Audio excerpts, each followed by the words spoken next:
J'ai fait une mauvaise manipulation, semblerait-il. Du coup, on va démarrer avec le projet de Sandrine enfin, du CCAS de Vougeaucourt. C'est Sandrine Vergon qui doit le présenter. Donc, je sais pas si tu es là, Sandrine. Oui, oui, je suis là, Mélanie. Ok, Bonjour à super. toutes et Bonjour. tous. Je partage du coup l'écran avec ton diaporama, enfin ta Mhm, présentation. oui. Voilà. Et voilà, je te laisse la parole du coup. Alors, le projet que nous avons mené avec le groupe Les Insatiables, à savoir que Les Insatiables auparavant s'appelaient Silver Fourchette, pour ceux qui ont déjà eu l'occasion de travailler avec eux, est un projet pensé à la suite d'actions qui sont menées depuis plusieurs années par le CCAS de Vougeaucourt, dont j'ai pris la direction en 2023. L'idée principale de ce projet, qui s'est mené tout au long de 4 saisons, sur une année, c'était de déployer des actions d'accompagnement autour de l'alimentation et l'activité physique, de manière à lutter d'une part contre l'isolement, créer du lien entre les seniors sur notre commune dans un intérêt commun, le bien manger et la mobilité, avec en toile de fond cette idée de lutter contre la dénutrition, même si cette action elle ne s'est pas inscrite dans le cadre spécifiquement de la semaine de lutte contre la dénutrition. On a monté un projet. L'objectif, c'était de pouvoir proposer au fil des saisons, ça a d'ailleurs été le titre de notre action, des ateliers animés par des professionnels d'horizons diverses. Et on a eu un professeur de danse, un professeur de yoga, une sophrologue, un professeur d'activité physique adaptée, plusieurs diététiciennes. Donc l'objectif était vraiment d'allier des aspects ludiques et techniques autour de l'alimentation, autour d'ateliers nutritionnels pour sensibiliser donc à une alimentation saine et adaptée en se connectant bien sûr à la saisonnalité et de travailler autour également de la forme, puisque bouger, c'est aussi prendre soin de sa santé. Donc plutôt que de distiller des ateliers culinaires, des ateliers d'activité physique adaptée, on a réuni tout ça dans un projet avec cet objectif de prendre soin de soi et de son bien-être dans la globalité. Voilà en introduction ce que je peux vous dire. Peut-être qu'on peut passer à la diapo suivante, Mélanie. Les objectifs de cette action tels qu'on les a définis avec les insatiables. Donc, il faut savoir que euh, en termes d'organisation, moi, j'ai pris à tâche donc avec Madeleine Gladowski, qui est la responsable régionale Bourgogne-Franche-Comté, pardon, des insatiables. On a rédigé ensemble ce projet et ensuite nous avons fait parvenir une manifestation d'intérêt au projet que nous avions rédigé conjointement, projet pour lequel elle a déposé une demande de financement. Le coût pour le CCAS de Vougeaucourt était de 0 €. Nous avons mis à disposition une cuisine, puisque nous disposons d'une cuisine, du personnel pour favoriser la mobilité des seniors participants, puisque nous avons un véhicule et nous les accompagnons sur les activités quand c'est nécessaire pour eux. Nous avons garanti le soutien logistique technique et donc mis à disposition voilà, du personnel, un véhicule, du matériel. Et puis, nous avons ensemble travaillé autour de la communication. Donc, les objectifs que nous avions définis, vous les avez donc affichés à l'écran. Hein. L'idée, c'était bien de sensibiliser les participants au lien fondamental entre l'alimentation et la santé physique, mentale et psychique lors d'ateliers pratiques et ludiques. C'était de transmettre également autour de la nutrition des savoirs, pardon, spécifiques autour de la nutrition et de la santé, euh, de manière à lutter contre la dénutrition quand on prend de l'âge, nos participants, nous, sur toutes les activités, sont âgés entre 60 et 80, bah, je peux même dire 103 ans, puisqu'on a plus de deux centenaires qui souvent participent à ces ateliers. C'était également de donner des astuces et des conseils à travers des pratiques, de transmettre donc des savoirs nutritionnels théoriques. Il y a eu de la remise de documentation, des recettes, hein, les recettes qui ont été travaillées lors des ateliers avec les diététiciennes ont été remises également aux participants. C'était également par rapport au budget dont on dispose les seniors, ben, de leur transmettre des astuces pour cuisiner sain avec un petit budget et surtout d'éviter le gaspillage alimentaire. L'aspect santé à travers ben, le favoriser la santé cardiovasculaire par la découverte aussi de pratiques sportives, mais vraiment adaptées. Donc là, pour le coup, quand je vous parlais tout à l'heure d'atelier danse, l'idée, c'était vraiment de bouger son corps en fonction de là où j'en suis dans mes capacités, hein, et de faire le lien entre ce que je suis capable de faire et le plaisir que je peux prendre à bouger au rythme de la musique. C'était également d'encourager l'intégration d'activités, alors d'activités physiques au quotidien, c'est-à-dire ce que j'ai vu en atelier forme, et ben comment je peux moi me l'approprier pour au quotidien mettre en place un petit moment où je vais mettre de la musique, bouger en cuisinant, comment je vais trouver un moment de détente après mon repas, comment je vais adapter, en tout cas au quotidien, un moment où je vais pouvoir bouger. Et puis ensuite, ben, on a collaboré également dans nos objectifs. Il y avait le fait de pouvoir collaborer avec des partenaires locaux.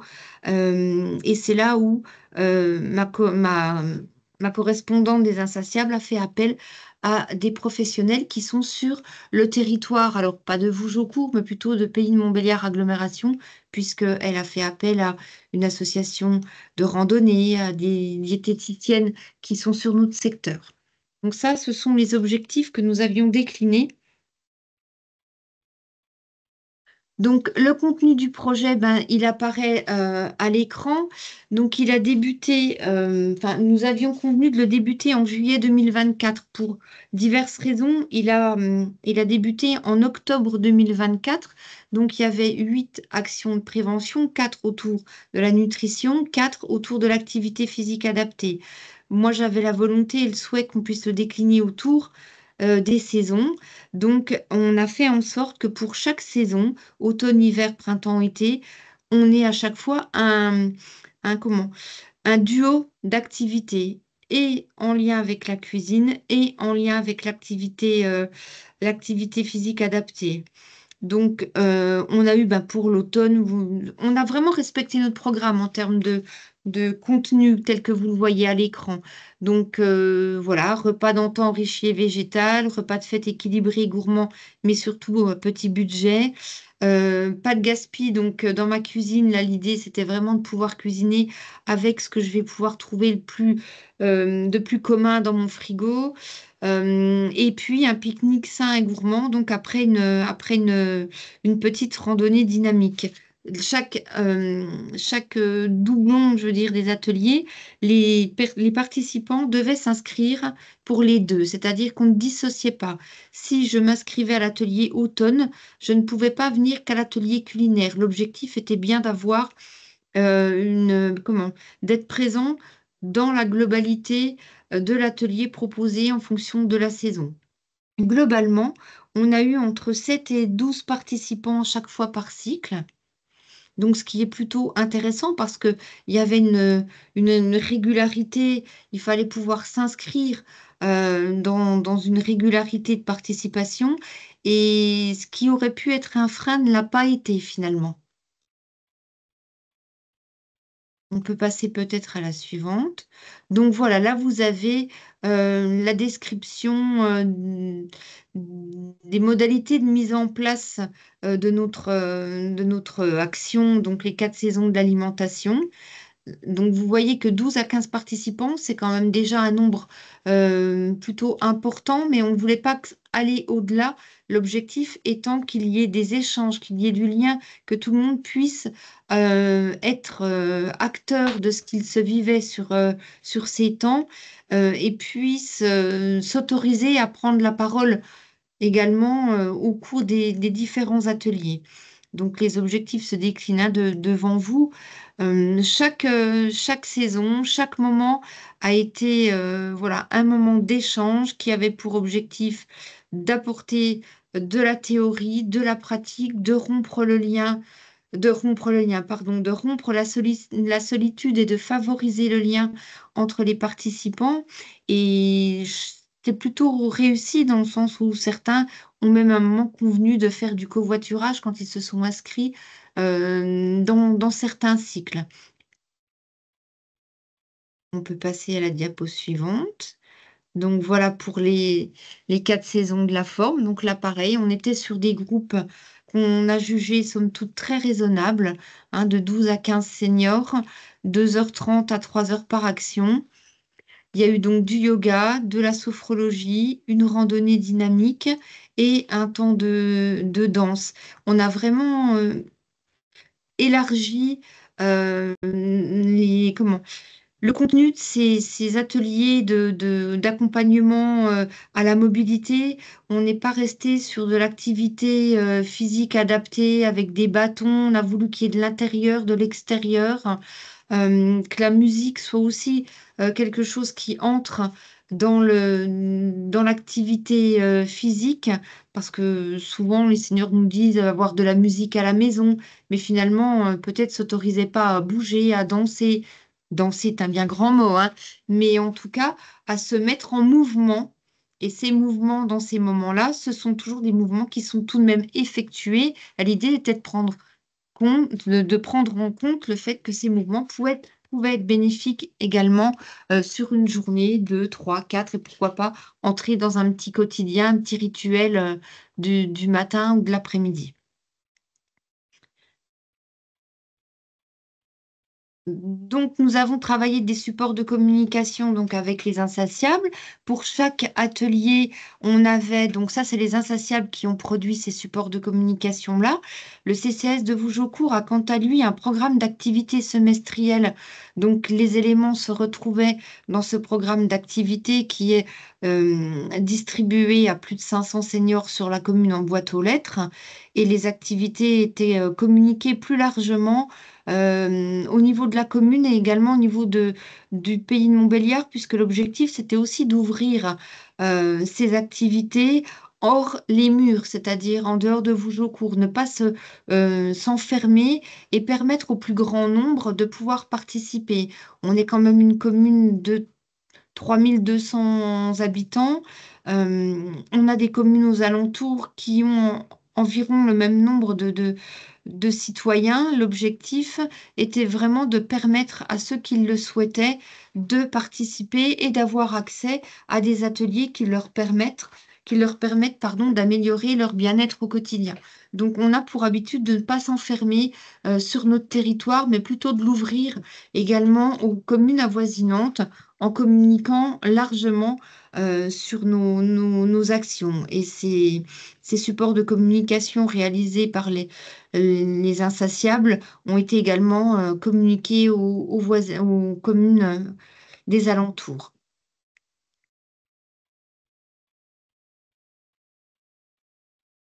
Donc voilà moi ce que je pouvais vous dire par rapport à ce projet qui, ben, pour le coup, a débuté en octobre 2024 et s'est achevé en juin 2025. Et de me débrouiller pour la fin. J'espère que je pourrai le revoir en, en replay.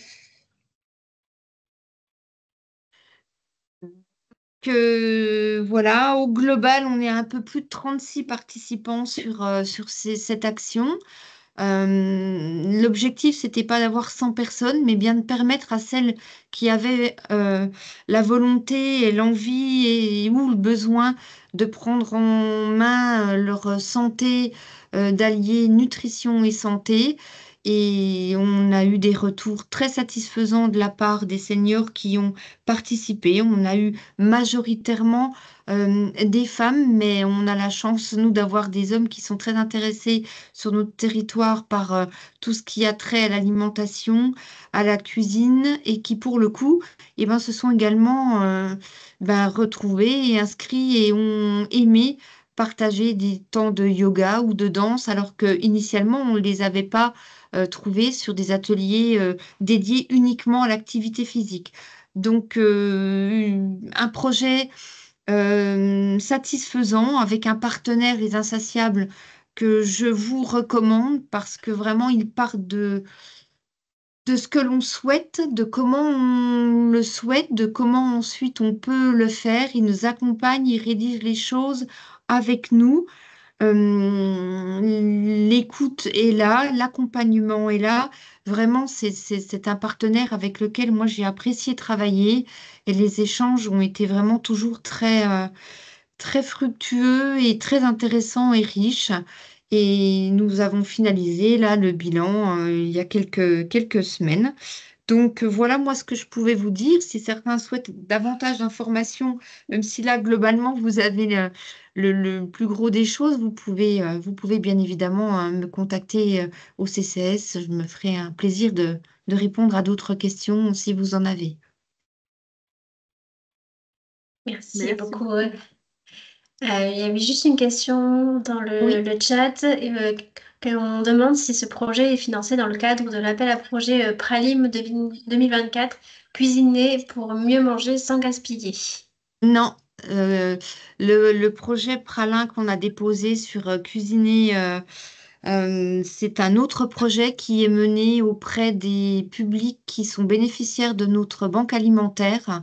Donc, on est vraiment sur un autre projet. Là, pour le coup, le projet Pralin, il est entièrement porté par le CCAS, à savoir moi pour sa partie administrative et la conseillère en économie sociale et familiale du CCAS avec l'assistante sociale du conseil départemental du Doubs, puisque nous avons des familles qui bénéficient d'une banque alimentaire chaque semaine et l'objectif est bien de les accompagner, eux, dans un autre cadre. Merci pour cette réponse. Voilà, je ne sais pas s'il y a d'autres questions. Euh, voilà, si on peut prendre deux ou trois questions, sinon vous n'hésitez pas à les poser dans le chat. Voilà, peut-être que voilà, Sandrine pourra aussi vous y répondre dans le chat. Oui, professeur Mankunja? Oui, bonjour, vous m'entendez? Oui, très bien. Ah, super. Ok, parce que je m'excuse, hein, je vous prie de bien vouloir m'excuser, j'ai eu du mal à me connecter. Je voulais simplement remercier ben, les porteurs de ce projet et les personnes et la présentation qui était intéressante. Voilà, c'est vraiment bien, c'est des projets amenés intéressants à mener et c'est important pour la population, notamment. Alors là, le public, comme je suis arrivé un peu en retard, je n'ai pas vu forcément le public à qui ça s'adressait. Alors, le public, professeur Mankunja, il y a à la fois des établissements médico-sociaux, des collectivités, enfin, c'est un public assez large. D'accord, ok. D'accord, ben merci, c'est très intéressant en tout cas pour la partie que j'ai suivie. Bah, du coup, je pense Parfait. qu'on peut peut-être vous laisser la parole et puis vous laisser présenter votre partie. D'accord, ok. Hop, je reviens sur votre partie du coup. Hop. D'ac- Alors, je repartage. Hop, Vas-y, voilà, je vous laisse la parole. Alors, juste ceux qui ont des micros ouverts, je vous invite à les fermer, s'il vous plaît, parce que voilà, on entend des rires. Donc voilà, si hmm, vous voulez bien, D'accord, merci. Je vous laisse la parole, professeur Mankundia. d'accord. Bonjour. J'ai combien de temps pour présenter? À peu près 10-15 minutes? 10-15 Ouais, une minutes. dizaine de minutes. D'accord, ok. Bon, ben, je vous parle de la dénutrition. De quoi parle-t-on? C'est un sujet important en gériatrie, mais pas qu'en gériatrie. Alors, moi, je suis gériatre, je suis au CHU Dijon et à l'université. Et donc, je vais me focaliser sur toute la gériatrie. En fait, quand on parle de la nutrition, c'est de la dénutrition protéino-énergétique. C'est-à-dire, on manque à la fois de protéines et de calories. Donc, ça peut être un déficit d'apport, c'est-à-dire on mange pas assez pour une raison X ou Y. Ça peut être aussi les dépenses qui augmentent en présence de certaines maladies qui vont favoriser un hypercatabolisme. C'est quand on fait classiquement une infection, par exemple, un cancer ou d'autres pathologies non inflammatoires telles qu'une insuffisance respiratoire, une insuffisance cardiaque, qui vont demander vraiment solliciter, mettre à épreuve l'organisme et solliciter beaucoup d'énergie. Et donc, vous voyez bien que là, s'il y a une rupture d'un équilibre qui était bien établi jusque-là, entre les apports devenus insuffisants par rapport aux besoins ou aux pertes qui augmentent. Et on sait que la population âgée est très, très exposée à la dénutrition protéino-énergétique. C'est surtout les personnes âgées hospitalisées, on dit à peu près 50% de la population âgée hospitalisée souffre de dénutrition. Et ensuite, les personnes vivant en institution, pareil aussi pour diverses raisons, c'est des personnes extrêmement dépendantes qui, il y a de faibles ressources aussi des fois dans les institutions parce que donc du coup, pour l'accompagnement au repas, toujours, à la prise des repas, c'est pas toujours évident. Voilà, diapo suivante.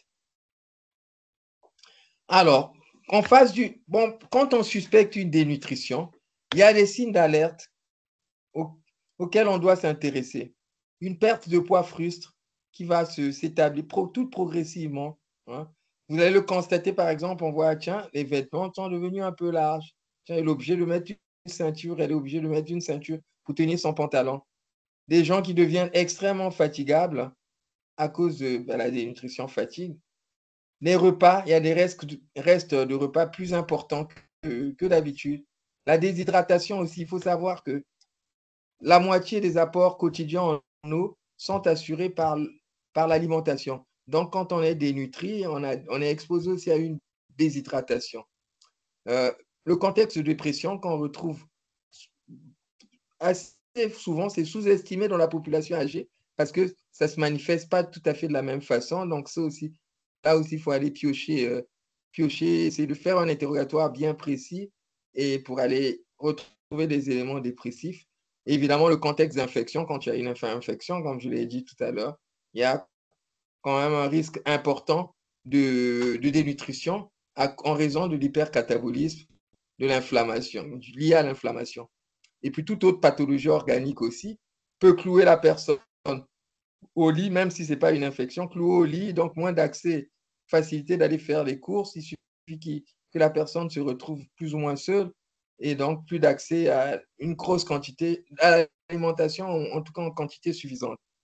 Une perte d'indépendance qui survient brutalement, qui peut être passagère ou pas, quelqu'un qui se fracture un membre va avoir besoin d'aide, voilà, pour citer que cet exemple. La perte d'autonomie aussi, donc indépendance, autonomie.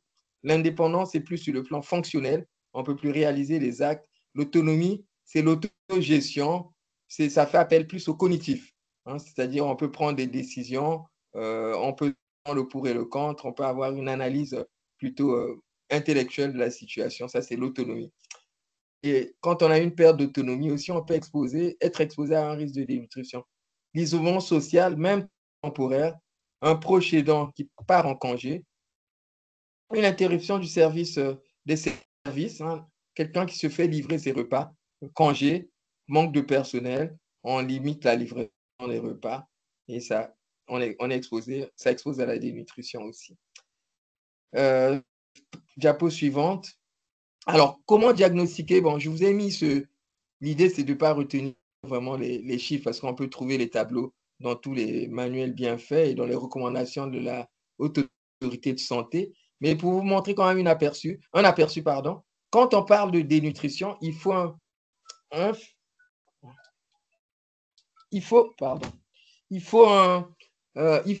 critère phénotypique et un critère génotypique.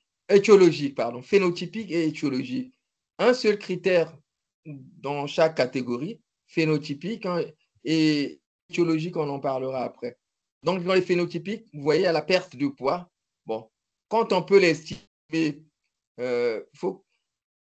quand on perd plus de 5% de son poids en un mois, ou 10% en 6 mois, ou 10% par rapport au poids habituel connu, là, c'est déjà un critère phénotypique de dénutrition. Et puis l'indice de masse corporelle aussi. Donc, on prend le poids qu'on divise par le poids en kilos qu'on divise par la taille en mètres au carré. Et quand l'IMC est inférieur à 22 kg par mètre carré, c'est aussi un critère de dénutrition. Quand on a une sarcopénie confirmée, elle doit être confirmée, la force musculaire, la réduction de la masse musculaire, tous ces critères-là font partie des critères phénotypiques de dénutrition. Donc, un critère phénotypique. Et maintenant, on va voir les critères étiologiques. Donc, il faut aussi un critère étiologique. Dans les critères étiologiques, en fait, ce n'est pas compliqué. C'est toute maladie, toute situation pathologique ou pas qui s'accompagne d'une réduction des apports alimentaires ou des augmentations des dépenses, des besoins énergétiques. Donc, ça peut être on réduit la prise alimentaire, voilà, de 50% en une semaine ou toute réduction supérieure à 2 semaines par rapport à la consommation alimentaire habituelle ou aux besoins énergétiques du moment, bien sûr. On peut avoir une absorption réduite au niveau du tube digestif, malabsorption, maldigestion, et puis, comme je le disais, toute autre pathologie. Là, c'est vraiment simple. Une maladie capable d'entraîner une diminution de la perte de la diminution de la consommation alimentaire ou une augmentation des besoins énergétiques va être un critère étiologique. Voilà. Un critère phénotypique plus un critère étiologique égale dénutrition protéino-énergétique. Et après, on prend en charge, bien sûr, les gens, on les soigne. Le critère étiologique peut être pris en charge et donc disparaître. Mais si le critère phénotypique persiste, ben, la dénutrition persiste. Et il faut continuer à la combattre, à la prendre en charge. Diapositive suivante, s'il vous plaît. Alors, la prévention de la dénutrition, c'est quand même important. Bon, on reviendra un peu sur certains éléments. L'une des premières diapositives où je parlais des signes d'alerte. Il faut absolument lutter dans la population âgée, en tout cas, mais pas que, contre l'isolement social et anticiper toute situation qui expose à un isolement social, même temporaire. On avait pris l'exemple des congés des aidants, mais il y a toutes les autres situations aussi doivent être prises en compte. Il faut prévenir la perte d'indépendance, même quand elle est occasionnelle. Parce qu'on sait que, notamment dans la population âgée, même une perte d'indépendance, une situation très, très ponctuelle peut favoriser une dénutrition et qu'on va avoir du mal à corriger après. Donc, quelqu'un qui se fracture un membre, qui est mobilisé suite à une chirurgie ou une affection qui épuise la personne et la cloue au lit, on va en tenir compte. Perte d'indépendance avérée. En cas de perte d'indépendance avérée, il faut mettre en place des mesures pour compenser cela. Quelqu'un qui a une perte d'indépendance, qui se fait livrer ses repas, ben, il faut compenser. Les ménagères qui est des fois là pour aider, pour surveiller, des fois elles font beaucoup de choses, les aides ménagères, elles surveillent si la personne a bien pris son repas, eh ben, faut voir comment on peut compenser. Et puis aussi, adapter les plats au goût évolutif de la personne âgée. En vieillissant, nos goûts changent. On sait que la personne âgée est très sensible au goût sucré. C'est le goût sucré que. Et puis les régimes aussi, il faut les éviter. Les régimes sont trop stricts. En gériatrie, même quand on présente d'une insuffisance cardiaque, on dit jamais ne mangez plus du tout de sel. En diabète aussi, diabète de type 2, même de type 1, personne âgée, on ne bannit pas le sucre complètement. Il faut éviter d'être trop restrictif. Les enjeux ne sont pas les mêmes à 85 ans, 50, 40, 50, voire 60 ans. Il faut aussi savoir détecter des signes de dépression. Alors, la dépression chez la personne âgée se manifeste par un tableau très particulier. Souvent, ce n'est pas la même présentation que chez l'adulte jeune. Donc, ça, c'est aussi important parce qu'on sait qu'elle est sous-diagnostiquée de la population âgée et elle est quasiment systématiquement associée à une dénutrition, tout syndrome dépressif. Renforcer aussi les apports nutritionnels oraux quand on est en situation de pathologie infectieuse ou d'une autre affection avec hypercatabolisme. On a beaucoup des patients âgés qui font des infections mais qui font aussi des décompensations cardiaques, des décompensations respiratoires, des cancers. Et dans tout, face à toutes ces situations, il faut vraiment renforcer les apports nutritionnels, les évaluer, les renforcer. Je pense que c'était la dernière diapo. Il en reste peut-être une autre. Oui. Voilà, je suis là pour vous répondre à vos questions, si vous avez des questions, des précisions à demander. Merci beaucoup, professeur Monkundia. Est-ce qu'il y a deux, trois questions qu'on peut prendre? Non. Bon, bah, je suppose que votre présentation était très claire pour tout le monde. En tout cas, n'hésitez pas. Ah, si, on a une question qui vient d'arriver. Quel signe de dépression chez la personne âgée? Les signes de dépression, quand on connaît les signes classiques, il y a les autres signes qui sont plus frustres, c'est une personne âgée qui va tout d'un coup se renfermer sur elle-même, qui va se renfermer, qui va changer les habitudes de vie tout d'un coup, mais pas forcément alors qu'elle avait une routine habituelle bien rodée, mais qui va changer. Et au lieu de s'intéresser à de nouvelles choses plutôt voilà, stimulantes, mais qui va se désintéresser. Une personne âgée qui va aussi, qui ne va plus, qui était très sociabilisée et qui tout d'un coup va dire ah ben, je suis trop fatigué pour continuer dans telle association. Et vous, en creusant, vous allez vous rendre compte que ce n'est pas que de la fatigue, mais derrière, il y a une dépression. Euh, quel exemple signé, quel exemple donné aussi, autre exemple donné, je réfléchis quand on voit couramment une personne âgée, des intérêts, on a dit, euh, ouais, c'est à peu près ça que je vois, je réfléchis. Hein. Euh, une personne âgée aussi qui va tout d'un coup se désintéresser à son état de santé, qui va plus prendre des médicaments, mais sans vous dire forcément pourquoi, voilà, ça c'est aussi un signe d'alerte et puis l'apparence aussi. Une personne âgée qui était, bon ça on le voit aussi c'est chez le jeune, mais c'est pas forcément la clinophilie, hein, parce que chez le jeune classiquement, c'est une personne qui tient un discours sombre en disant je ne sers plus à grand chose, à l'extrême, il faut que je meure, qui reste au clou au lit toute la journée.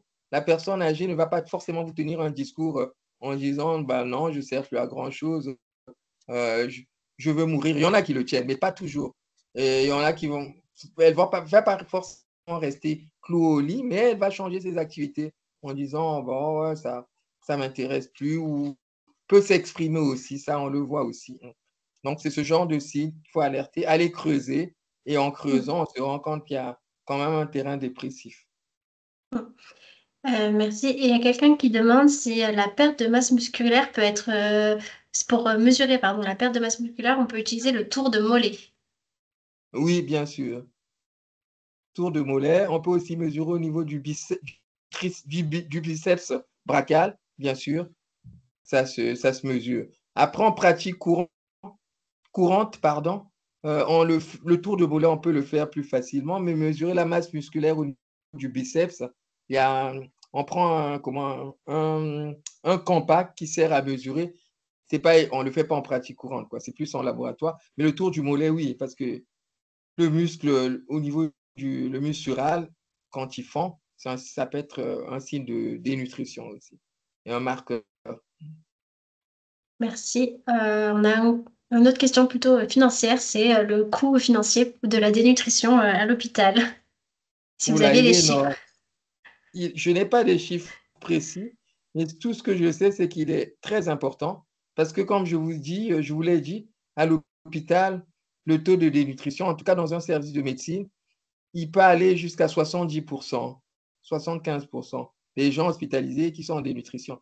Donc là-dessus, les moyens pour compenser entre la dénutrition légère, débutante, et la dénutrition sévère, donc il y a différents moyens. Ça peut aller simplement des quantités de plateaux plus importantes, voilà, des quantités plutôt des repas sur les plateaux plus importants, ou jusqu'à la sonde nasogastrique, en passant par les compléments nutritionnels oraux et les aliments enrichis.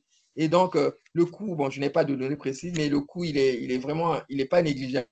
D'autant plus que il y a des compléments qui sont mis à disposition des patients, mais qui ne les consomment pas. On les retrouve ouverts sur, sur leur table, en fait, pour ça, censés les consommer à 10 heures ou à 16 heures en complément donc, de l'alimentation, et qui sont ouverts, qui sont jetés parce que pas consommés, quoi. Après, je n'ai pas d'idée de montant précis, mais je sais que c'est important, quoi. D'accord, merci. Il y a encore plein de questions. On va essayer de vite y passer. Donc, quelqu'un demande si vous pensez que le MNA pourrait être régulièrement mesuré pour repérer la dénutrition. Bien sûr, c'est un outil excellent qui a été validé. Je n'en parle pas là parce que, bon, c'était plus dans un état d'esprit de, peut-être pas de donner trop d'échelle dans ma présentation. Mais oui, oui, le Mini Nutritional Assessment, c'est un outil intéressant qui a été validé internationalement et qui est encore très utile. Très utile. C'est corrélé au taux d'hospitalisation et au décès. Plus, moins le MNA est élevé, plus il y a un risque d'hospitalisation et de décès. Et c'est corrélé aussi à la valeur de l'albumine. Un mot sur l'albumine, ça fait l'albuminémie, donc le taux d'albumine dans le sang, ne fait plus partie des critères, comme vous l'avez vu, de dénutrition, de diagnostic de dénutrition, plus de critères diagnostiques, mais critères de gravité. Quand une albuminémie est effondrée, c'est un critère de gravité de la dénutrition protéineuse énergétique. Bah, parfait. Est-ce que vous répondez du coup à l'autre question qu'il y avait dans le chat? Je pense sur l'albuminique. Et puis, voilà, après, c'est pas une question, mais c'est plutôt une remarque sur l'état bucco-dentaire qui n'est pas assez mis en avant dans les risques de la dénutrition. Voilà, c'est quelqu'un qui fait cette remarque. Parfaitement raison. L'état bucco-dentaire est indispensable à vérifier. C'est vrai que dans ma présentation, j'ai ciblé, c'est un choix que j'ai fait parce que j'ai ciblé quelques éléments, mais l'état bucco-dentaire, bien sûr, quand je fais le cours complet, j'en parle. C'est indispensable parce que si on n'a pas de bonnes dents, on ne mange pas et sans avoir d'autres problèmes particuliers. Oui. Mm. Et l'activité physique aussi, je n'en parle pas là, mais c'est important. Garder Mm. là une activité physique régulière, pas forcément importante, mais régulière, ça redonne Mm. de la vie aux muscles, ça stimule aussi l'appétit et ça, ouais, voilà, tout le métabolisme se fait convenablement. Oui, tout à fait. D'ailleurs, l'année dernière, nous avions fait le webinaire autour de la prévention liée, enfin, avec l'activité physique, pardon. Mais voilà, si ceux qui veulent revoir les replays de l'année dernière, on était centrés sur la prévention par l'activité physique. Voilà, du coup, vu le temps qui défile, je propose qu'on poursuive euh, avec la présentation suivante. Donc, en tout cas, je vous remercie beaucoup, professeur Monkundia, de nous avoir fait cet éclairage autour de la dénutrition. Je vous en prie, je reste encore quelques minutes avant. Avec D'accord, vous, après, j'irai consulter. d'accord. Bah, je vous remercie. Je vous propose d'inverser ma présentation à Excel de la semaine parce que la priorité, c'est de mettre en avant la semaine. Moi, ce sera bonus en fonction parce que sinon, D'accord, on risque de. Alors moi, il n'y a pas de souci pour dépasser, mais faire les deux présentations de 20 minutes en 10 minutes, ça va être en 8 minutes, ça va être complexe.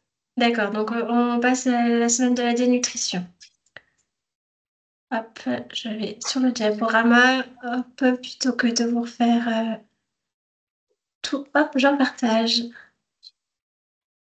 Et je vous laisse la parole. Oui, alors bonjour à tous et bonjour à toutes. C'est donc moi qui vais me charger de vous présenter la semaine et la façon dont vous pouvez participer à la semaine. Pour me présenter rapidement, je m'appelle Alan Fossani et je suis le coordinateur de la semaine de la dénutrition. Euh, donc là, l'objectif, c'est de vous expliquer un peu, c'est de remettre un peu de contexte sur ce qu'est la semaine, sur sa raison d'être et aussi vous donner des indications pratiques sur comment participer à la semaine. Donc n'hésitez pas à poser vos questions pendant le chat. J'y répondrai à la fin de ma présentation. Slide suivante, s'il vous plaît.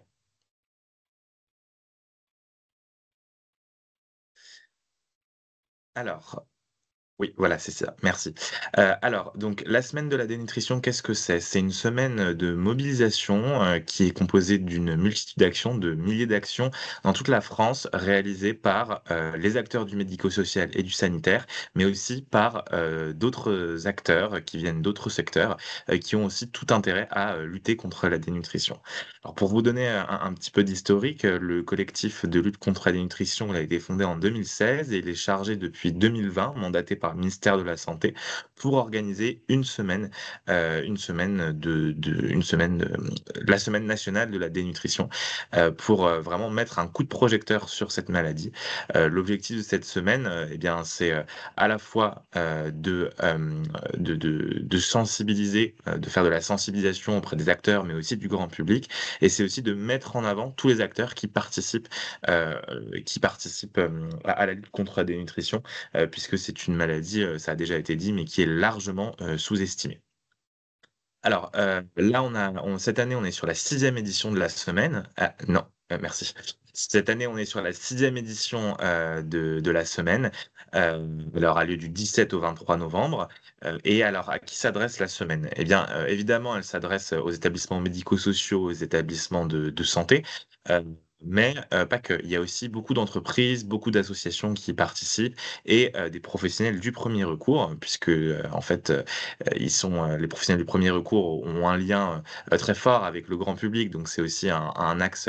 Ce sont aussi des acteurs stratégiques pour faire passer les bons messages et pour faire connaître la dénutrition.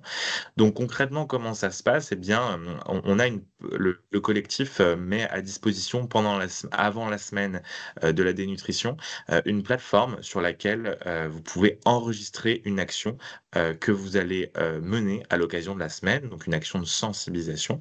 Et cette plateforme, elle vous donne aussi la possibilité de commander gratuitement des kits de sensibilisation à la dénutrition. Je vais vous en parler un petit peu après. Alors concrètement, quelles sont les actions que vous pouvez mettre en place à l'occasion de la semaine? Il y en a plein en fait, hein, et il y en a plein et il faut surtout pas se censurer ou penser qu'il faut beaucoup de ressources humaines ou financières pour mener une action. Non, il y a vraiment un panel d'actions qui est possible et qui aussi a pour vocation de s'adapter à ce que vous pouvez faire. Donc on a par exemple des actions de dépistage, on a des actions de prévention, on a des actions de formation, on a des actions de sensibilisation, de communication. Il y a aussi des actions pendant les repas qui peuvent être menées. Si je repasse un peu sur chacune de ces actions, eh bien, le dépistage, l'année dernière, on a eu des études qui avaient été menées, mais ça peut être aussi des tests avec un hand grip. La formation, ça peut être l'intervention d'une personne spécialisée, d'un diététicien, d'un médecin ou d'un professionnel de santé pour parler de la nutrition. La sensibilisation, ça peut être la tenue d'un stand à travers lequel, grâce auquel vous allez distribuer des flyers de sensibilisation. Voilà, la communication, ça peut être une campagne de communication. Les actions pendant les repas, ça peut être des ateliers de dégustation, ça peut être l'intervention de chefs spécialisés dans la restauration enrichie, etc., etc. Donc oui, il y a vraiment un large panel d'actions et surtout si vous faites quelque chose à l'occasion de la semaine, eh ben, pensez à l'enregistrer sur le formulaire d'inscription de la semaine qui s'affiche à l'écran, que vous retrouverez donc sur le site luttecontredenutrition.fr. S'engager dans la semaine, ça vous permet de combattre une maladie qui touche quand même plus de 2 millions de personnes en France et encore ce chiffre est sous-estimé. Ça vous permet aussi de rejoindre un vaste réseau de plusieurs milliers d'acteurs. Ça permet aussi de vous former et de former à un sujet qui peut toucher toutes les tranches de la population. C'est vrai qu'on aborde souvent la dénutrition à travers le prisme des personnes âgées, mais dans les faits, ça peut toucher les enfants, les adultes et également les personnes âgées. Et puis aussi, ça permet vraiment de participer à la prise de conscience du grand public autour des enjeux de la dénutrition. La dénutrition, parfois, elle est bien identifiée, mais il y a encore beaucoup d'idées reçues qui circulent. Par exemple, le fait que ça soit normal de maigrir en vieillissant, ou le fait que ça soit normal de perdre du poids lorsque une personne adulte suit une chimiothérapie, par exemple. Eh bien, en fait, non. Ça, ce sont des idées reçues et il faut qu'on les combatte pour améliorer la prévention et le repérage de la dénutrition. Slide suivante, s'il vous plaît. Voilà, donc on a plusieurs opérations thématiques, enfin le collectif chapeaute plusieurs opérations thématiques de sensibilisation à l'occasion de la semaine. On a donc l'opération cuisine ouverte qui se décline en deux jambes. La première jambe, c'est la participation à l'opération cuisine ouverte qui en fait prend la forme d'une labellisation d'action. Donc vous allez par exemple choisir de faire c'est une opération qui se destine aux EHPAD et aux résidences autonomie. Donc, vous allez par exemple choisir de faire un atelier culinaire avec des résidents. Et bien, quand vous allez vous enregistrer sur la plateforme, vous allez sélectionner cuisine ouverte pour qu'on sache que vous avez participé à cette opération. Si vous avez déjà des idées de recettes à réaliser, c'est très bien. Sinon, sachez que sur le site du collectif, il y a plein de ressources. Chaque année, les 2 chefs partenaires du collectif proposent 2 recettes que vous pouvez reproduire, adapter et adapter à votre guise. Puis on a aussi, on a parlé des insatiables tout à l'heure, on est aussi en partenariat avec les insatiables et qui proposent chaque année un livret gourmand spécialisé dans les recettes réalisables en EHPAD. Donc n'hésitez pas à aller feuilleter ce livret et puis vous pouvez vous en inspirer pour participer à l'opération cuisine ouverte. Et l'autre jambe de cuisine ouverte, eh bien, c'est la participation au concours. Donc là, c'est un peu plus poussé. Vous allez aussi pouvoir vous inspirer des recettes qui existent que le collectif met à disposition. Et puis vous allez pouvoir ensuite poster sur les réseaux sociaux des photos de vos réalisations. Vous allez aussi devoir envoyer une fiche technique au collectif pour détailler un peu l'enrichissement de vos préparations. Et puis, il y aura une repasse sur les différentes candidatures qui seront faites et ça se soldera par la remise de prix. 3 prix pour les recettes sucrées et 3 prix pour les recettes salées qui auront lieu au congrès vieillissement et maintien de l'autonomie à Tours en présentiel. Et puis, on a aussi une opération avec un de nos partenaires historiques, Ciel Bleu, qui vise à mettre en avant un autre levier hyper important dans la lutte contre la dénutrition, qui est l'activité physique adaptée. Évidemment, si vous souhaitez mener votre propre séance d'activité physique adaptée, eh bien, n'hésitez pas, pensez juste bien à vous faire labelliser. Slide suivante, s'il vous plaît. Merci beaucoup. On construit chaque année un programme de webinaire thématique avec des professionnels sur tous les enjeux liés à la dénutrition. L'objectif du collectif, c'est évidemment d'explorer tous les champs médicaux ou pas hein, qui convergent avec la problématique qu'est la dénutrition. On a cette année une petite quinzaine de webinaires qui sont prévus. On a par exemple un webinaire prévu sur la dénutrition et la santé mentale, sur les troubles de la déglutition, sur l'alimentation en fin de vie. L'année dernière, on avait eu par exemple un webinaire sur le rôle de la santé bucco-dentaire dans la prévention de la dénutrition, sur le rôle des aidants. Voilà, cette année, on va avoir aussi des webinaires qui seront un peu plus interactifs avec France Alzheimer, avec Ciel Bleu, etc., etc. Et donc ces webinaires s'adressent principalement au grand public, même si certains se destinent plutôt aux professionnels. Mais en tout cas, si vous voulez avoir les informations et si vous voulez vous inscrire au webinaire, eh bien, n'hésitez pas à suivre les actualités du collectif sur son site internet ou sur sa page LinkedIn. Slide suivante, s'il vous plaît. Et puis cette année, on a mis aussi en place un label qui se destine aux EHPAD et aux résidences autonomie, un label qui s'appelle Établissement Gourmand et qui en fait vise à la fois à réconcilier la gastronomie et la restauration collective, mais aussi et surtout de mettre en avant l'engagement des professionnels qui luttent contre la dénutrition et qui font du repas un véritable soin à l'année. Parce qu'évidemment, la lutte contre la dénutrition, ça ne s'arrête pas à la semaine. Et donc, en fait, pour postuler à ce label, eh bien, il y a un cahier des charges qui suit 4 axes principaux, que sont la restauration, la nutrition, la maîtrise des arts culinaires et la qualité des produits. Et puis alors, vous pouvez envoyer donc votre fiche de candidature et ensuite, les candidatures seront révélées à l'occasion de la semaine. Et puis, entre la semaine et le mois de mars-avril, il y aura un audit qui sera réalisé en présentiel par les chefs régionaux partenaires de l'initiative et qui valoriseront les démarches et valoriseront aussi les établissements qui pourraient être labellisés établissements gourmands. Donc vous avez plein d'informations aussi si cette initiative vous intéresse sur le site Lutte contre la dénutrition. Et puis les candidatures sont depuis plusieurs mois maintenant et vous pouvez donc postuler à l'adresse qui s'affiche tout en bas de la slide contact@luttecontredénutrition.fr. Slide suivante s'il vous plaît. Merci. Alors, les outils 2025. Qu'est-ce que vous avez comme outils immédiatement accessibles que le collectif met à disposition. Eh bien, vous avez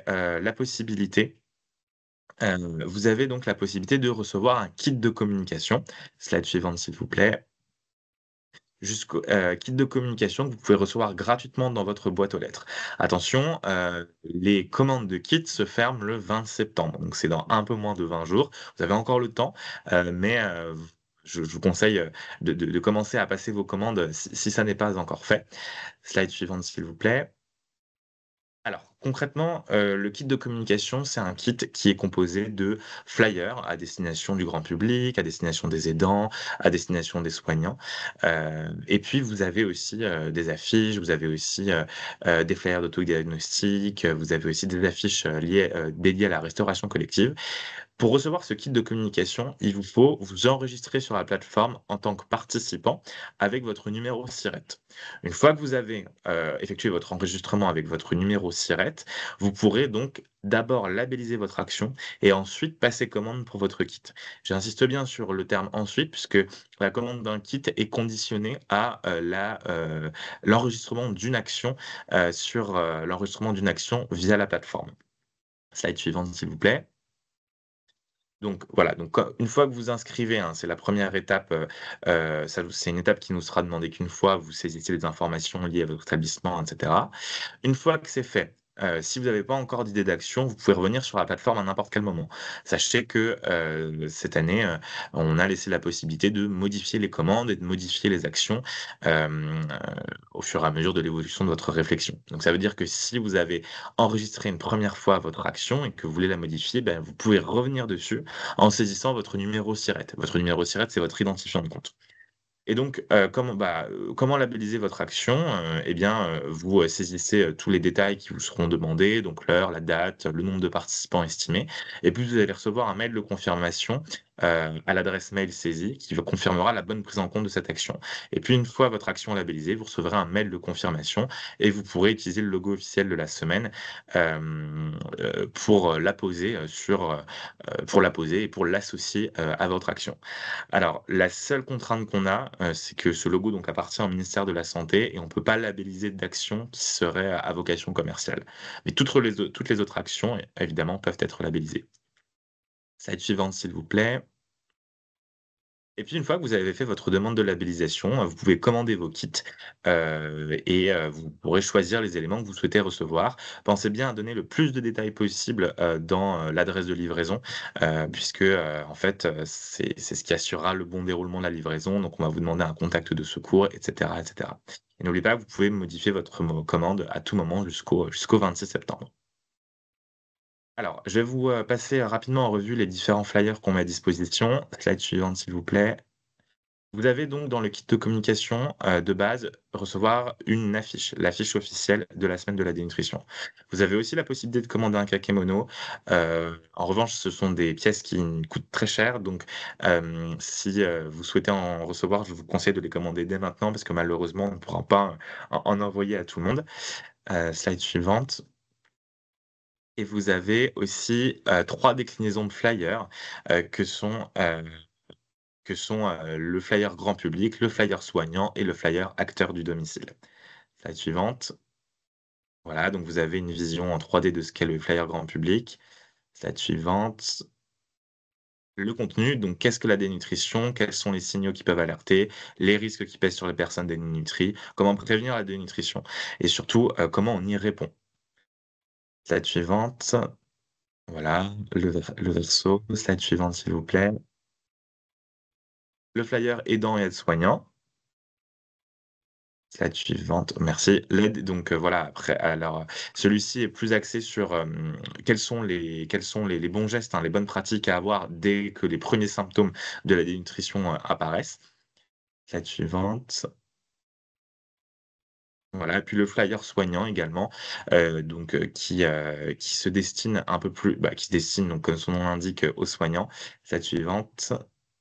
Merci et donc qui, revient un peu sur, comment la dépister, quelles sont les situations les plus à risque et quels sont les conseils de la dénutrition et quelles sont les actions que les soignants peuvent mener pour faire face à la dénutrition. Donc voilà, c'est vraiment des flyers de sensibilisation hein, qui se veulent être assez complets, puisqu'on va vraiment du repérage, du dépistage à la mise en place d'actions pour lutter contre la dénutrition avant qu'elle atteigne un stade trop avancé. Slide suivante, s'il vous plaît. Voilà, vous avez aussi un flyer en facile à lire et à comprendre, c'est la déclinaison stricto sensu du flyer grand public. Slide suivante. Et voilà, donc vous pouvez voir à quoi ça ressemble. En fait, c'est sous format de pictogramme pour faciliter les messages à faire passer. Slide suivante. Voilà, le flyer d'autodiagnostic paradé. Slide suivante, s'il vous plaît. Qui est en fait un flyer permettant d'additionner des pictogrammes que vous obtiendrez au fur et à mesure de réponses à 4 questions. Et la somme de ces pictogrammes vous permettra d'évaluer le risque nutritionnel. Alors, ce qui est très intéressant, c'est que c'est un flyer qui est très simple et qui peut être soit distribué dans les salles d'attente, soit qui peut être utilisé comme outil d'autodiagnostic. Slide suivante, s'il vous plaît. Et on a mis de nouveaux outils disponibles en 2025. On vous a mis le carnet de suivi de poids qui est plutôt dédié qui est plutôt dédié à la prévention et au repérage de la dénutrition en oncologie. Le suivi de poids, c'est un élément qui est absolument clé puisque les personnes qui suivent les traitements anticancéreux sont particulièrement exposées au risque de dénutrition. Et il faut vraiment, c'est très important de suivre le poids pour pouvoir continuer à assurer les traitements. Vous avez aussi la fiche restauration collective qui se destine vraiment, qui se destine plutôt aux cuisines collectives et son objectif, c'est vraiment de donner des conseils pour faire du repas un soin nutritionnel à part entière. Slide suivante, merci. Vous avez aussi des badges à disposition. Et puis, il y a, alors c'est pas à venir, hein, il est déjà disponible à la commande, un flyer d'accompagnement à la prescription et à la délivrance des CNO qui se destine aux médecins généralistes et aux pharmacies. Avec également une fiche patient qui est disponible. Alors, sur l'Académie de la lutte contre la dénutrition, vous allez pouvoir retrouver l'ensemble des ressources du collectif. Donc, c'est une plateforme vraiment accessible à tous et vous allez trouver tous les outils opérationnels, les fiches, les guides d'action, les flyers, tous les replays qui ont été produits par le collectif depuis sa création. Par exemple, slide suivante, s'il vous plaît, vous allez pouvoir retrouver tous les guides d'action qui ont été élaborés par le collectif. Les guides d'action, c'est quoi? C'est des guides qui visent à donner des conseils pour mener une action contre la dénutrition pendant la semaine. Vous avez un guide d'action qui se destine aux EHPAD, aux résidences autonomie, aux acteurs du domicile, à l'hôpital, à destination des proches aidants, à destination de la restauration collective. Et on a cette année, nouveauté, un nouveau guide qui se destine aux CPTS. C'est très important pour nous de réussir à sensibiliser les CPTS puisqu'ils ont un niveau de maillage territorial qui est assez fin, qui permet à la fois de cibler les professionnels, mais aussi le grand public. Slide suivante, s'il vous plaît. Alors voilà, pour nous suivre et nous contacter, eh bien, je ne peux que vous conseiller de nous suivre sur la page LinkedIn du collectif, hein, qui est vraiment la page et le réseau par lequel toutes les informations passent. Et puis, vous pouvez également, si vous souhaitez, vous inscrire à notre newsletter pour recevoir toutes les nouveautés et puis pour être également mis au courant des opérations qui auront lieu pendant la semaine de la dénutrition. Voilà, j'ai essayé de faire le plus court possible. Je suis désolé, je vois qu'on a déjà dépassé d'une petite dizaine de minutes. Euh, N'hésitez pas si vous avez des questions. Pierre, je ne sais pas si vous souhaitez rajouter quelque chose. Voilà, Merci donc, beaucoup pour cette présentation très complète voilà, de la semaine de la dénutrition. Comme vous l'avez proposé en début de votre présentation, si vous avez des questions, n'hésitez pas à les poser dans le chat. Et ceux qui ont encore un peu de temps avec nous, peut-être voilà, qu'on peut continuer avec la présentation du docteur Pierre Jésus, si ça vous va. Moi, ça me va. Hop. Alors, Les eh patients bien, attendront. si ça vous va. Alors, je vais vite me mettre sur votre diaporama. Hop, et repartager. Voilà, je vous laisse la parole. C'est enregistré, voilà, pour ceux qui voudront regarder plus tard. C'est à vous. Parfait, merci beaucoup. Donc, je vous remercie pour l'invitation. Donc, voilà, je suis le professeur Pierre Jésus, je suis responsable de l'unité de nutrition au CHU à Limoges et puis je suis secrétaire aussi du collectif de lutte contre la dénutrition. Donc, on va faire un petit focus sur les personnes en situation de handicap. Voilà, une petite intro. Alors, voilà, on peut passer sur le mot intro, pas de souci. Juste pour vous parler un peu de handicap. Dans le handicap, finalement, chacun ses objectifs, ses objectifs de vie, c'est important face à ses patients et où le mot handicap est très très large. Là, je vous ai mis une de nos patientes alors, qui est décédée, qui avait une sclérose latérale amyotrophique, donc avec une maladie qui touche le nerf moteur, donc maladie malheureusement fatale et où elle a fini voilà, ventilée avec une gastrostomie d'alimentation, mais c'était une artiste, une peintre. Et elle, son objectif, c'était de lever des fonds avec la peinture pour lutter contre cette maladie qui génère de la dénutrition. Et vous voyez donc ce qu'elle a peint à gauche, elle l'a peint avec un logiciel de visée oculaire. Donc elle l'a peint avec ses yeux. Moi, je serais bien incapable de le faire avec mes mains. Ça, c'était son objectif de vie. Donc finalement, l'objectif chez ces patients, c'est de pouvoir les aider à mener à bien leurs projets. Et malheureusement, la dénutrition greffe tous ces projets. On peut passer à la suite. Alors voilà, vous l'avez compris, bien sûr, la santé, on l'a dit, la santé passe par l'alimentation, enjeu du PNNS. Donc les collectivités, elles se doivent aussi de respecter certaines règles concernant la qualité et la quantité des aliments servis dans les établissements médico-sociaux. Ça, c'est extrêmement important. Il y a des réglementations par rapport à ça. Et puis, l'alimentation, ça reste souvent l'un de nos derniers plaisirs et il ne faut pas que ce soit une souffrance. Alors bien sûr, en fonction de chaque personne, de chaque type de handicap, on aura un lieu, un instant, une personne, une situation unique qui va évoluer en lien donc bien sûr avec l'environnement, l'histoire de la personne, les troubles de la déglutition, le polyhandicap, tous les troubles psychocomportementaux aussi qui vont se surajouter. Donc une situation voilà, ça a déjà été expérimenté, je pense, par certains d'entre vous dans leur structure. Les repas peuvent être compliqués à la masse ou à l'IME et finalement, quand le résident est à son domicile, chez ses parents, par exemple, les parents font le retour que ça se passe mieux ou inversement, des fois. Voilà, donc la situation peut être tout à fait différente. On peut passer à la suivante. Alors bien sûr, une personne porteuse de handicap, il va y avoir plusieurs problématiques. Le handicap va générer une diminution de la qualité de vie. Il y a tous l'émoussement sensoriel qui va pouvoir impacter bien sûr la prise des repas avec les différents sens. Et puis il y a une interaction malheureusement entre le handicap et puis l'aggravation de la personne. Donc ça reste un facteur d'aggravation en lien avec la maladie, les traitements, tous les troubles nutritionnels qui peuvent impacter la maladie, que ce soit la dénutrition, ça peut être l'obésité aussi, puis d'autres facteurs. Et ces facteurs d'aggravation ils vont majorer le handicap et ils vont aussi augmenter l'incidence de la mortalité et de la morbidité. Voilà, juste pour compléter, je l'ai mis dans le chat, vous inquiétez pas des coûts de la dénutrition à l'hôpital. Il y a des traitements qui coûtent excessivement cher, des chimiothérapies qui coûtent très très cher et on les fait malheureusement des fois dans des situations où on pourrait peut-être éviter des coûts. Tout coûte. Le plus important, c'est de prendre en charge les patients pour éviter qu'ils se compliquent et qu'ils meurent plus vite. Ça, c'est vraiment le plus important. On peut passer à la suite. Alors, en ce qui concerne les problématiques, vous l'avez compris, on va avoir un cercle vicieux entre le handicap et les troubles nutritionnels, la dénutrition, l'excès de poids aussi, qui peut générer du surhandicap des fois. Donc tout ça, ça va générer des complications qui vont compliquer le handicap. Le handicap aussi, plein de troubles secondaires qui vont pouvoir altérer petit à petit l'état nutritionnel. Donc par exemple, on le verra, les troubles de la déglutition, les problèmes bucco-dentaires, extrêmement importants dans cette population. La sédentarité, les reflux alimentaires qu'on peut avoir, bien sûr. Et tout ça, ça va être facteur d'aggravation du patient, de sa situation.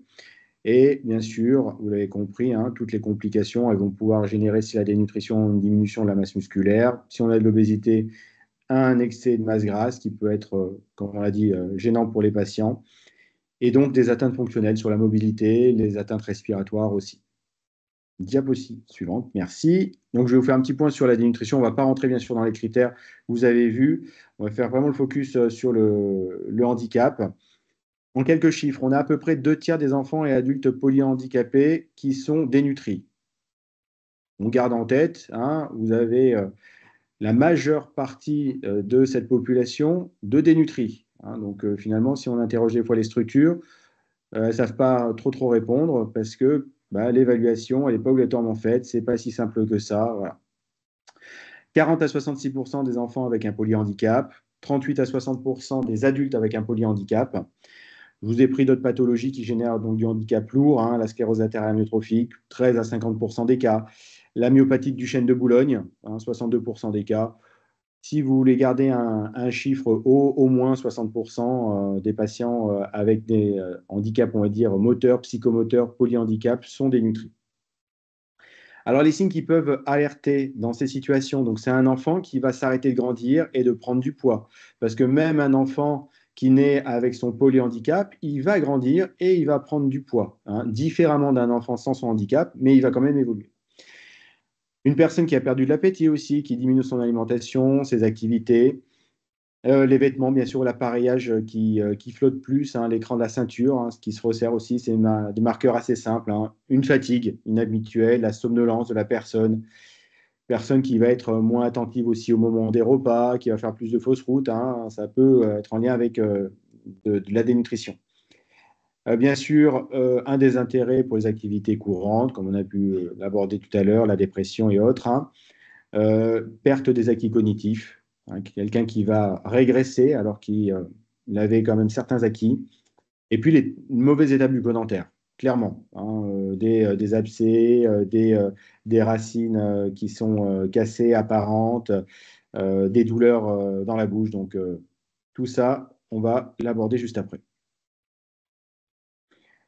Alors, vous voyez toutes les causes, hein, il y a toutes les causes stomato, ORL, pneumo, qui vont pouvoir impacter notre balance entre d'un côté les apports qui diminuent et les besoins qui augmentent. On va garder en tête hein, que ce sera principalement les apports qui vont diminuer, plus, d'accord? La douleur, quand on a mal, on n'a pas faim. Hein. Le tube digestif qui peut être bien sûr perturbé, soit du reflux gastro-œsophagien qu'on aura très fréquemment dans le polyhandicap, trouble du transit qu'on a dans beaucoup de maladies neurodégénératives à partir du moment où la mobilisation est moins présente. On aura de la constipation, et la constipation, ça coupe l'appétit. Tout l'état psychologique, bien sûr, dépression, anxiété, les traitements, c'est des populations de patients qui peuvent avoir beaucoup de traitements, au-delà de 5 médicaments, la polymédication, ça va générer un risque de dénutrition. Et bien sûr, toutes les atteintes du système nerveux central avec la perte d'appétit, l'anorexie, les troubles cognitifs, la lenteur des repas, la dépendance, hein, qui vont pouvoir impacter notre dénutrition. On peut passer à la suite. Donc, un petit focus voilà, sur l'état bucco-dentaire. On ne va pas rentrer dans toutes les causes, mais gardez en tête, dans votre population de patients, de résidents, surtout polyhandicap, regardez les bouches, les dents, faire des soins de bouche. En général, des fois, c'est assez catastrophique. Ça fait mal, ça ne donne pas envie de manger pour les personnes. Donc, l'hygiène bucco-dentaire est extrêmement importante. Bien sûr, les personnes âgées aussi en résidence. On peut passer à la suite. Notre cause, une grande cause hein, de dénutrition dans cette population, les fausses routes. Donc, dans tous les sens, hein, la fausse route qui nous gêne, nous, c'est la fausse route, bien sûr, vers l'arrière, dans les poumons, avec l'inhalation, l'infection pulmonaire. Aussi, possibilité de faire carrément un aliment qui s'impacte dans la trachée et puis la personne qui étouffe. Il peut y avoir après des fausses routes qui sont dans le mauvais sens, mais qui sont désagréables, mais moins gênants. Alors, la personne qui va recracher, c'est une fausse route, hein, c'est pas dans le bon sens, hein, ou ça va repasser par le nez, c'est pas agréable aussi, mais c'est moins dangereux. L'anxiété, hein, pour tout le monde. Hein. Quelqu'un qui fait des fausses routes, même une personne avec un polyhandicap, elle peut avoir peur de manger, elle peut avoir du reflux parce qu'elle voit que ça passe pas. Ça fait peur aux aidants, ça fait peur à la famille. Donc, attention. Et puis, dans tous les cas, ça va réduire la prise alimentaire. Hein. Ça, moi, c'est régulier dans mes consultations où les patients arrivent pour la perte de poids, les troubles de la déglutition et finalement, où on arrive au bout de la prise en charge du péros et on bascule sur la nutrition artificielle. Alors bien sûr, les conséquences de la dénutrition, ça impacte tout, ça n'améliore rien à la dénutrition, hein. On pourra se dire, tiens, la personne, elle a perdu du poids, c'est plus simple pour les mobilisations. Elle a perdu du muscle, hein, donc ce sera moins bien pour elle dans tous les cas, hein. Même une personne en excès de poids, si elle perd du poids, elle aura perdu du muscle. Donc la qualité de vie, l'état psychique, la croissance chez les enfants, la cicatrisation, hein, les escarres ou après des chirurgies, le tube digestif est impacté, l'absorption, le transit, la masse musculaire, bien sûr, hein. Donc les mobilisations que pouvait faire la personne, hein, sera encore plus limitée. Les défenses, hein, de l'organisme contre les virus, contre les bactéries. Le système respiratoire, on respire grâce à des muscles, hein. Le sang circule grâce à un muscle, le cœur aussi. Voilà. Alors, voilà, excusez-moi, il y a dû y avoir un copier-coller, on l'a déjà vu. Je vais vous parler juste de l'évaluation de l'état nutritionnel. Je ne vais pas rentrer dans les détails complètement. Gardez en tête, il faut peser. Je l'ai mis dans le chat, mais je vous l'ai mis à la fin. Peser, peser, peser. On ne s'embête pas avec des questionnaires, le MNA, etc. C'est long. Déjà qu'on n'a pas le temps pour peser les patients, on ne va pas avoir le temps pour passer un questionnaire d'une demi-heure. Donc, on pèse les patients, on regarde leur variation de poids, ils perdent du poids, on s'inquiète. Si on peut avoir la taille, c'est pas mal, ça nous fait l'IMC, c'est pas le critère dynamique, c'est la photo à l'instant T. On peut être avec un IMC normal et perdre du poids. Donc, on peut avoir l'estimation de la taille avec la hauteur talon-genou. Je vous ai mis la formule, il y a des abacs qui existent ça, sur Internet. Voilà, on mesure la hauteur de jambe, hein, avec la jambe à 90 degrés, le pied à 90 degrés. Et en fonction de l'âge et du sexe, ça nous donnera une estimation de la taille. C'est validé, c'est dans les recos HAS. L'IMC, le poids sur la taille au carré. La circonférence brachiale, on peut avoir aussi dans ces populations qui peut être intéressante. Et puis, on regarde les ingestats, hein, de la personne, hein. Tout simplement, vous avez l'habitude, hein. Et puis, si la personne, elle mange moins que d'habitude, c'est qu'il y a un souci. L'état bucco-dentaire, les trous de la déglutition, de la salivation. On peut passer à la suite. Voilà, je vous laisse les lire. C'est les critères de dénutrition pour les adultes polyhandicapés. Vous avez aussi des critères pour les enfants, je ne les ai pas mis, je ne suis pas pédiatre, donc je ne vais pas en parler. Mais vous voyez, ce n'est pas tout à fait les mêmes critères que pour les adultes non polyhandicapés, hein. Donc il y a des critères un petit peu différents. Donc ça, on peut les utiliser dans cette population de patients. On peut passer à la suite. Vous avez des courbes qui peuvent être intéressants, hein, qui peuvent aider pour savoir si un enfant polyhandicapé grandit normalement. Par exemple, je vous prends l'exemple, hein, tout en bas à droite, vous avez les courbes de hauteur talon-genou d'après Stevenson. Ben, les courbes en pointillé, c'est comme si c'était l'évolution de la longueur de la jambe sans le polyhandicap. En noir, c'est avec le polyhandicap. Donc, ça permet de savoir si l'enfant il grandit quand même normalement. Il ne grandira pas, comme je vous l'ai dit, comme un enfant sans sa pathologie, mais il grandira quand même. Donc, vous avez différentes courbes. Celle de gauche, c'est pour la dystrophie du chêne de Boulogne, la myopathie. Donc, avec le même principe, hein. En noir, en trait plein, c'est l'évolution pondérale normale dans la maladie. En pointillé, ce serait s'il n'y a pas la maladie, hein, finalement. Voilà. Donc, vous voyez, ce n'est pas du tout la même évolution pondérale qu'on est censé attendre. On peut passer à la diapo suivante. Je vous ai mis un petit arbre, voilà, décisionnel pour évaluer la déglutition. C'est pas mal de l'évaluer. On peut l'évaluer, la dépister très facilement, hein, les troubles de la déglutition. C'est faire boire un petit verre d'eau, un petit gobelet d'eau d'environ 10 millilitres à quelqu'un et on voit ce qui se passe. Voilà. S'il n'arrive pas à le boire, si ça passe, s'il se met à tousser, s'il se met à avoir une voix gargouillante, une voix voilée, un peu comme Donald, ça, c'est des signes de fausse route au liquide. Donc, voilà, je vous laisserai lire tout l'arbre décisionnel, mais c'est voilà, une aide parce que dans les troubles de la déglutition, tout le monde n'a pas à disposition une radiovidéoscopie de déglutition pour les dépister.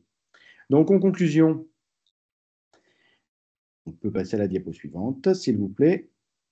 Voilà, la bonne stratégie de prévention de la dénutrition, c'est l'évaluation systématique de l'état nutritionnel. Si on n'évalue pas l'état nutritionnel, on ne pourra pas savoir que la personne elle est dénutrie. Il vaut mieux fermer les yeux, hein, finalement, hein. On pourra savoir si une personne est diabétique qu'en ayant une notion de sa glycémie, qu'une personne est hypertendue qu'en ayant sa tension artérielle. C'est la même chose pour l'état nutritionnel. Il nous faut le poids. Donc, je vous redis, peser, peser, peser. Ça peut sembler chiant, long, compliqué, pas avec le bon matériel. On ne demande pas à le faire tous les jours, mais déjà à l'avoir une fois, au moins à l'entrée de la personne dans la résidence, et puis après, avoir en fonction de l'évolution de la personne. Mais sans ça, moi, je ne peux pas faire mon travail. On peut passer à la suivante. Vous l'avez compris, c'est quelque chose qui est extrêmement fréquent dans le polyhandicap. 2 tiers des enfants et des adultes, de nombreux mécanismes. C'est un facteur de mauvais pronostic, hein, dans tous les cas. C'est un élément incontournable de la prise en charge, hein. Il n'y a pas un patient qui n'aura pas à un moment donné un état de dénutrition en fonction de sa situation.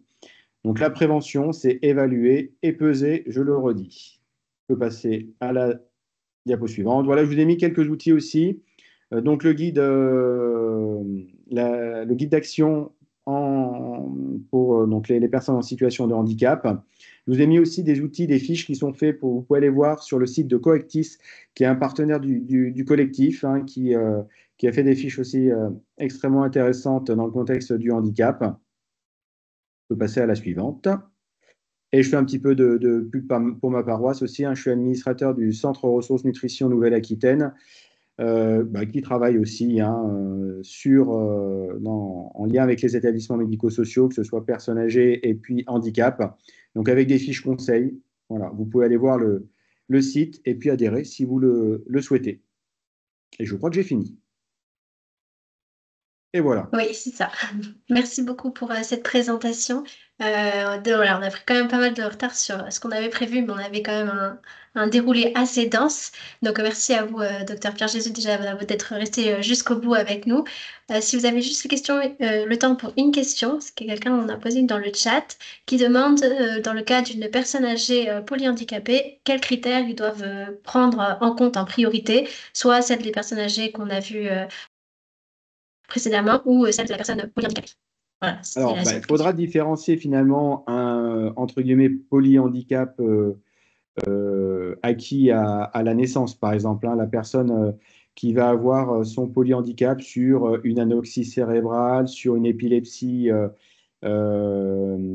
résistante et qui va grandir finalement avec son polyhandicap de sa naissance jusqu'à l'âge âgé. Donc ça, ce sera plutôt des critères finalement, entre guillemets, de la personne polyhandicapée, hein.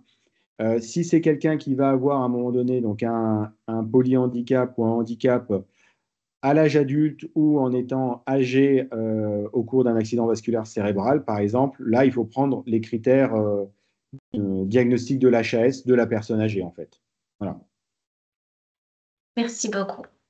Voilà, donc voilà, on va pas tous vous retenir plus longtemps. Juste une dernière chose, voilà, avant que vous partiez très rapide, quand vous recevrez voilà, le support aussi, vous aurez tout ce qu'on a vu là de présenter. Vous aurez aussi d'autres exemples d'actions, voilà, parce qu'on a d'autres acteurs sur le territoire qui mènent des actions plutôt de prévention. Donc Sandrine Vergon nous en a présenté une, mais on en a eu deux autres voilà, qui sont sur le diaporama et que vous pourrez regarder ultérieurement. Et puis on a les dernières diapos qui présentent aussi des ressources voilà, qui vous pourrez retrouver chez Promotion Santé, donc une bibliographie, quelques outils, donc des expositions. Vous avez la base de données Bebop, vous pouvez retrouver tout ça. Donc voilà, tout ça, ce sera sur le diaporama, donc n'hésitez pas voilà, à aller voir. D'autres outils, exemples d'outils. Le site du RAPS aussi, où vous pouvez retrouver plein d'autres ressources plus locales. Et nous avons aussi des temps de sensibilisation qu'on mène sur les territoires, donc ce qu'on appelle des NutriTime, qui sont des temps d'échange de pratiques en présentiel. Donc il y en a 3 prochainement, une dans le Doubs, une dans le Jura et une dans le Nord-Franche-Comté. Donc si vous êtes intéressé, n'hésitez pas à nous contacter, je vous ai remis les contacts. Donc voilà, pareil, vous retrouvez ça sur le support. Donc voilà, ceux qui veulent réagir avant de partir, on peut vous laisser quelques minutes aussi. Je vous remercie. Merci. Merci à vous.